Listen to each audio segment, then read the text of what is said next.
प्यारा दोस्तों, इन वक्त असां 2 दिसंबर मंझंदि जे 1:30 बजे डंडास स्क्वायर टोरंटो में एकता डे मल्हाए रहिया आहियूं पंहिंजनि सिंधी दोस्तनि सां, भाउरनि सां। दोस्त मुख़्तलिफ़ शहरनि मां ओंटारियो जे हिन वक़्तु डंडास स्क्वायर ते असां सां गॾु थिया आहिनि पंहिंजी मातृभूमीअ सां वचन ॾियण लाइ त उहो जिते बि आहिनि पर उहो सिंध सां सलाड़ियल आहिनि। अचो त दोस्तनि सां तव्हांजी ॻाल्हि ॿोल बि करायूं था।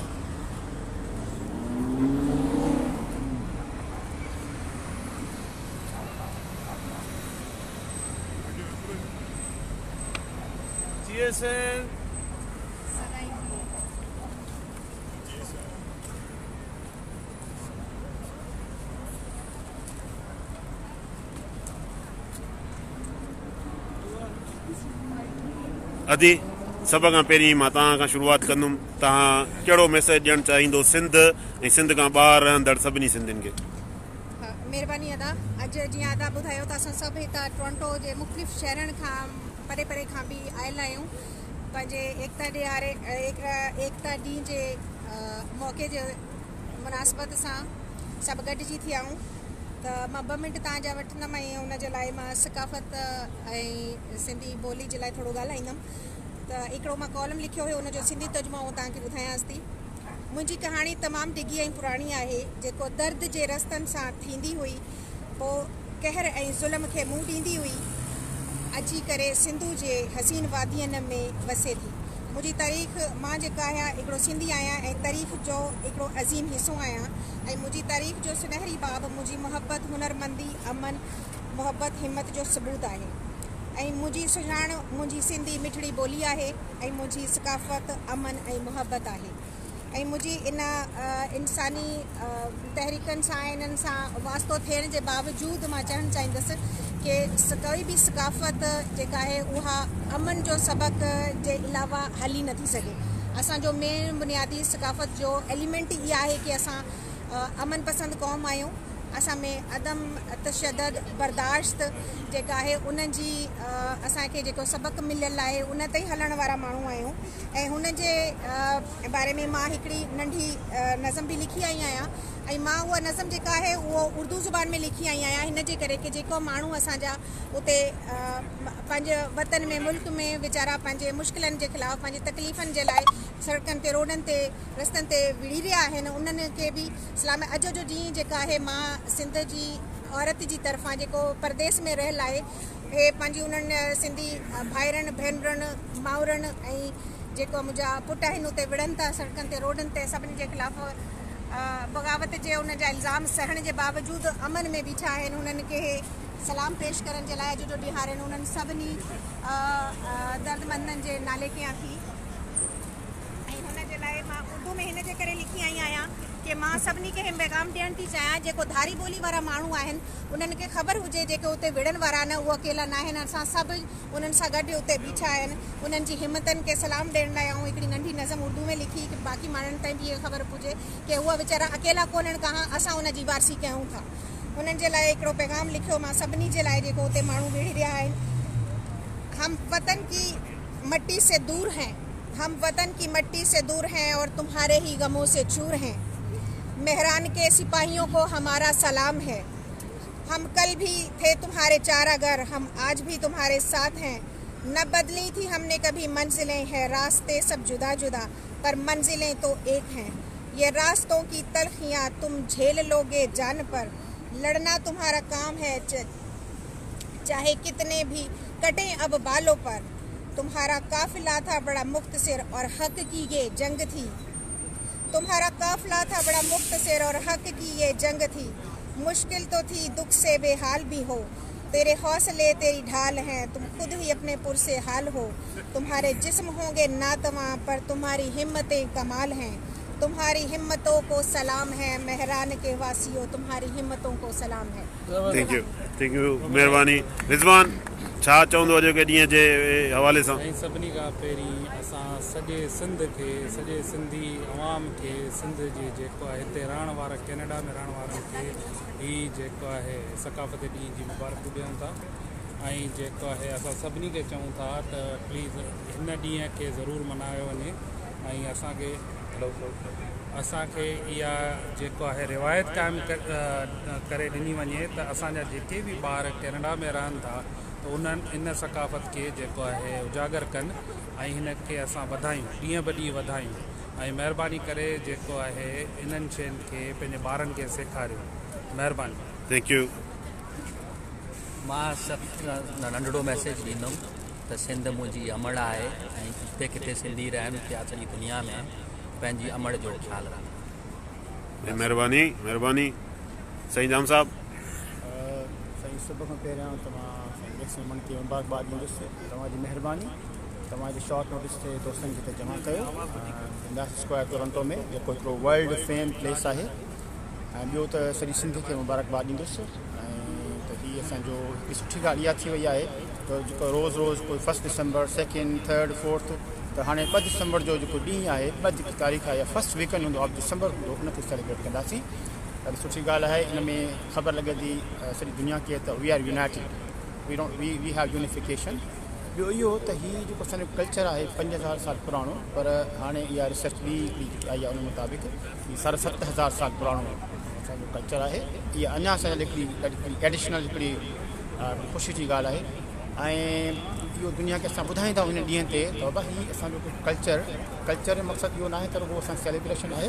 कल्चर जो मक़सदु इहो आहे त असांजी महिमान नवाज़ी, असांजा वैल्यूज़, असांजा जेको सूफ़ीज़म, असांजो शालती भिटाई ऐं फ्लैक्सिबिलिटी, इहे सभु शयूं कल्चर में शामिलु आहिनि। असां वी आर पीसफुल नेशन। तव्हां ॾिसंदा हूंदव त पाकिस्तान में जेका बम धमाका हेॾो होॾो हार्डली को सिंधी तव्हांखे नज़र ईंदो। जेकी बि तहरीकूं आहिनि, एक्सट्रीमिज़म जेकी बि तहरीकूं आहिनि उहे सॼियूं हलनि पियूं पंजाब में।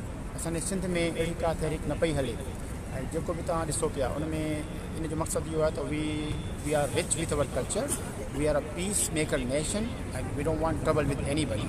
ऐं वरी मां हिकु दफ़ो ॿीहर पंहिंजी सॼी सिंधी क़ौम खे ॿारनि खे सिंध में जिते जिते बि रहनि था दुनिया में मुबारकबाद। Thank you so much. महिरबानी। हाजन साईं। सभ खां पहिरियों दुनिया जे कुंड कोटशल में रहंदड़ सभिनी सिंधियुनि खे टोरंटो कैनेडा मां असां सभिनी खे जो सलाम, नमस्ते, जी सिंध। अॼोके ॾींहं ते असां सभु हिते गॾु आहियूं। असां हिकु अहिड़ी क़ौम जेका एके जे लाइ हिते गॾु आहियूं अॼु ऐं पूरी दुनिया में अॼोके ॾींहं ते जेको आहे कल्चरल डे मल्हायो पियो वञे, कल्चरल ॾींहुं। ऐं इहो साबित थो करे त हिन में कंहिं बि मज़हबी कंहिं बि ॿी जेको आहे मतभेद खां सवाइ असां सिंधी हिकु क़ौम आहियूं ऐं हमेशह असां हज़ारनि सालनि खां अमन, रवादारी, सहप ऐं बर्दाश्त, इहे 3-4 बुनियादी जेके ख़ासियतूं आहिनि असांजूं आहिनि। इन जे करे असां उन सां गॾु हुजण जे करे, इहे सुठा ओहञाण हुअण जे करे असांखे पूरी ख़ासि तौर ते पाकिस्तान में जेको आहे सो निशानो बनाए थो वञे। असांजूं काफ़ी मसइला जेके आहिनि पेश आहिनि, जिन में ख़ासि तौर ते डेम अॼुकल्ह ताज़ो आहे। सो अॼोको ॾींहुं ख़ुशी ईद जो ॾिहाड़ो ऐं उन ॾिहाड़े ते असां डेम जे लाइ इहो पंहिंजो प्रोटेस्ट बि जेको आहे रिकॉर्ड करणु चाहियूं था। हिकु दफ़ो वरी पूरी सॼी सिंधी क़ौम खे मुबारकूं। अॼु जो ॾींहुं ईद जो ॾींहुं आहे असां सभिनी जे लाइ। तव्हांजी वॾी महिरबानी जो तव्हां सदबरी खां कही आया ऐं हिते अची करे तव्हां ही मेलो मचायो। Thank U. महिरबानी। गफ़ूर साईं, छा मैसेज आहे अॼु जो? मुंहिंजो मैसेज साईं इंशा लतीफ़ जो मैसेज आहे। असां उन ई मैसेज क़ाइल आहियूं। साईं सदाईं करीम थे सिंध सुकार, दोस्त मिठा दंदार, आलम सब आबाद करी। असां सिंध ऐं सिंध जा वासी जॾहिं पार्टीशन थियो असां जिन भाइरनि खे भाकुरनि में खणी करे वञी असां घरनि में रहियासीं, उहे भाइर असांखे सिंध खे विराइण जा मेणा था ॾियनि। असां उन्हनि भाइरनि खे चवंदासीं असीं सिंध जा अमन पसंदि माण्हू आहियूं ऐं कराची सिंध आहे, सिंध कराची आहे। उर्दू मीडिया खे इहो मैसेज आहे त प्लीज़ सिंध ऐं कराची वारो लफ़्ज़ जेको आहे उहो यूज़ बंदि करे छॾनि। मुंहिंजो इहो ई मैसेज आहे। पहिरीं नंबर ॻाल्हि त सभिनी खे मां सॼी हिन धरती जे सिंधी माण्हुनि खे मुबारकबाद ॾींदुसि जो असांखे हिन मौक़े ते मैक्स मेमण ऐं हिन टोरंटो में गॾु कयो आहे ऐं आउं सभिनी खे मुबारकबाद ॾींदुसि हिन कल्चरल डे खे सुठे नमूने सां सेलिब्रेट कयो वञे। असांजो इहो एकता जो ॾींहुं आहे ऐं असां सभिनी खे अगेन वरी आउं चवां थो त सभिनी खे मुबारकबाद हुजे इन ॾींहं खे सेलिब्रेट करण जे लाइ थैंक यू आफ्ताब आज़ाद जी सॼी संगत खे एकता ॾींहं जूं वाधायूं ऐं मुंहिंजे लाइ हिते अचणु सभिनी संगत सां मिलणु बाहिस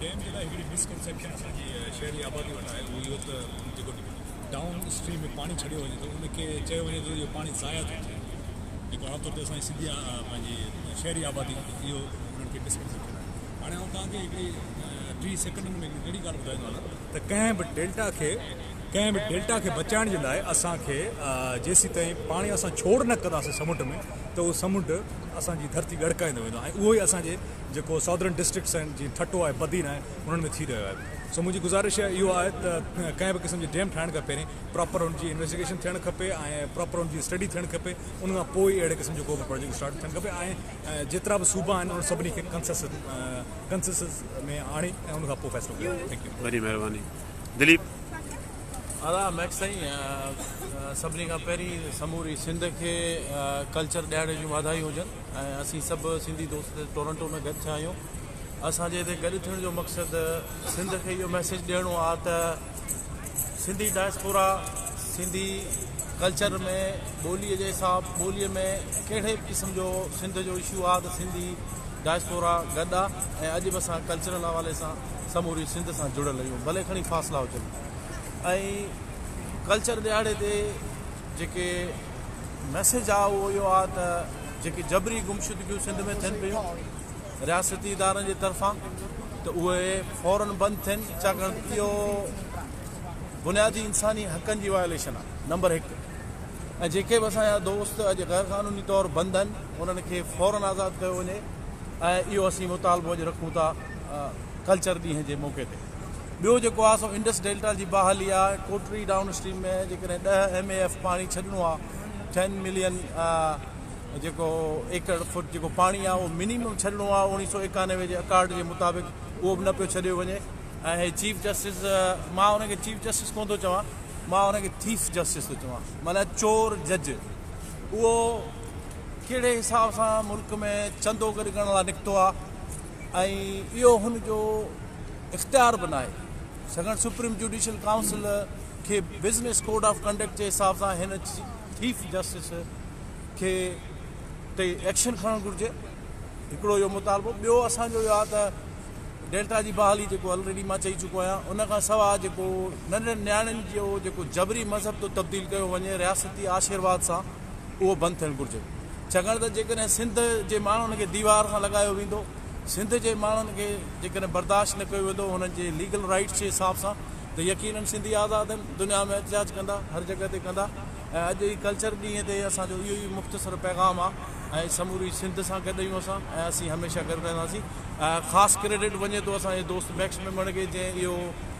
मेड़ाको कठो कयो आहे ऐं समूरी सिंध खे हिते गॾु कयो अथई भले खणी असां अददी एतबार खां थोरा आहियूं पर असां सम्झूं था त असां समूरी सिंध सां जुड़ियल आहियूं ऐं सभिनी दोस्तनि खे हिकु दफ़ो ॿीहर कल्चर ॾियारे जूं वाधायूं ऐं जीए सिंध ऐं सदाईं गॾु थैंक यू सर फ़हीम पठान ऐं सॼी सिंध सॼे पाकिस्तान खे ऐं सॼी दुनिया में रहंदड़ सिंधियुनि खे हीउ कल्चर ॾियारो हिन जूं वाधायूं हुजनि तमामु घणियूं ऐं मुंहिंजो मैसेज इहो आहे त जेके असांजा सिंध वासी आहिनि घणे खां घणी तालीम हासिलु कनि ऐं तालीम ते तवजो ॾियनि ऐं असां वटि जेको कापी कल्चर आहे उनखे ख़तमु कयो वञे ऐं सिंध जी तालीम ते स्पेशल तवजो ॾिनी वञे जंहिंजे करे असांजा नौजवान जेके आहिनि से पाकिस्तान खां ॿाहिरि पूरी दुनिया में निकिरी ऐं पंहिंजे सिंध जो नालो रोशन कंदा ऐं जीअं सिंध मुंहिंजे तरफ़ां सभिनी दोस्तनि खे तमामु घणी वाधायूं हुजनि वॾी महिरबानी कई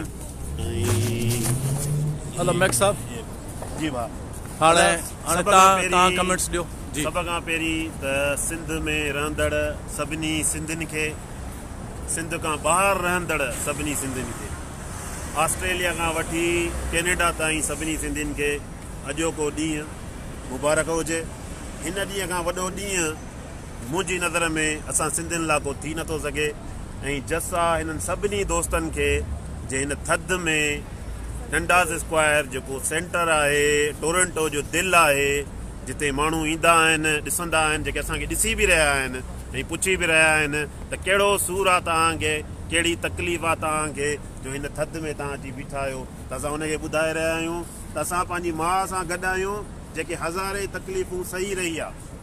हिकिड़ी तकलीफ़ न आहे, हज़ारे तकलीफ़ूं आहिनि। उन्हनि तकलीफ़ुनि जो दरमान असांजे माण्हुनि वटि आहे, उन्हनि जा सूर खणी असां हिते इकठा थिया आहियूं ऐं हिकिड़े ॾींहुं ज़रूरु उन्हनि सूरनि जो मदाओ थींदो। असांजे रड़ियुनि जो ज़रूरु हिकिड़े ॾींहुं अरबाब इख़्तियार ते आवाज़ु उथंदो। असांजा घणनि खां घणा मसइला आहिनि, वॾे में वॾो इहो आहे अनकॉन्स्टिट्यूशनल असांजा मासूम छोकिरा पोड़ा पका पॉलिटिकल सोशल वर्कर खयां था वञनि, जेको कानून जी पासदारी बि न आहे, कॉन्स्टिट्यूशन जी पासदारी बि न आहे। त इन्हनि खे ख़ुदारा अगरि उहो ॾोही बि आहिनि त उन्हनि खे कोर्टुनि में पेश कयो वञे, उन्हनि ते केस हलाया वञनि, पोइ जेका सज़ा पाकिस्तान जो आइन उनखे ॾियणु चाहे भले ॾिए, पर एटलीस्ट उन्हनि खे तव्हां कोर्टुनि में पेश कयो। जेके माइनर सिंधी छोकिरियूं आहिनि, उनजी जबरी मज़हब जी मुंतकिली, उन्हनि खे कॉन्स्टिट्यूशन जे अंदरि अहिड़ा इक़दामात वरिता वञनि त उन्हनि जी जेको आहे या जबरी मज़हब जी मुंतकिली न थिए। सिंध में अॻे ई पाणीअ जी शॉर्टेज आहे, डेम न ठाहिया वञनि, इन्हनि सां रुॻो नफ़रतूं वधंदियूं ऐं ॿियो कुझु कोन थींदो। जेके सिंध जे अंदरि बि चंद गुरोह चंद माण्हू जेके पैसनि ते डेमनि जी हिमायत कनि था, उन्हनि खे बि अॼु इहो सोचणो पवंदो जे पाणी न हूंदो मुंहिंजे घर में त उन्हनि जे घर में बि न हूंदो। त वेंदे वेंदे मां इहो चवंदुमि त मां जिते बि हुजां सिंध तुंहिंजो थियां, रुॻो मां न पर हे जिते बि हुजनि हे सभु सिंध जा थियनि। असां सिंध जो नमक खाधो आहे, उनजा बचा आहियूं, पंहिंजी जान ॾेई बि उनजो हक़ अदा कंदासीं, चाहे जिते बि हूंदासीं। जेको थी सघंदो पंहिंजी क़ौम लाइ पंहिंजे माण्हुनि लाइ विढ़ंदा रहंदासीं, साह जी आख़िरी तंद ताईं। जय सिंध। ज़ोर सां नारो, नाराए सिंध। जय Sindh. No dam on Indus River. No dams on Indus River. Allah, thank you very much. अदा इन खां पोइ असां जेको नाच जी महफ़िल कंदासीं, पर ॿिए सेशन में त हे सेशन हो सिर्फ़ु तक़रीर जे हवाले सां, ऐं सेकेंड सेशन में असां डंडास स्क्वायर ते तव्हांखे हो जमालो करे ॾेखारींदासीं त जेके दोस्त ॾिसणु चाहिनि उहो असांजो सेकेंड पार्ट जेको आहे उहो ॾिसनि। ऐं ख़ुशियूं मल्हायो अॼोको ॾींहुं त चवंदा आहिनि त जेको इबलीसी आहे जेको कारा वॻा पाए रोए थो पियो, बाक़ी सिंध जा हलाली फर्दनि त अॼु ख़ुशियूं था कनि। त जेके हलाली आहियो उहे ख़ुशियूं कयो, बाक़ी जेके पोड़ा पका रुओ पिया था उहो रोंदा रहो ऐं रब कंदो त सॼी उमिरि रोंदा रहंदो। तुंहिंजा इहे किताब बि केरु कोन वठंदो, तूं ईअं ई रोंदो रहंदे, असां ईअं ई खिलंदा रहंदासीं। खिली ॾेखारियो हिकु दफ़ो मुंहिंजा सुहिणा हुनखे त असां अॼु ख़ुशि आहियूं। तूं सड़ असां खिलंदासीं, असां ॾींहुं मल्हाईंदासीं हिन पंहिंजे नए देश में अंग्रेज़नि सां गॾु असां खिलंदासीं, तूं रोअंदे ऐं इंशा अल्लाह रब कंदो तूं ज़लील बि थींदे। जय सिंध।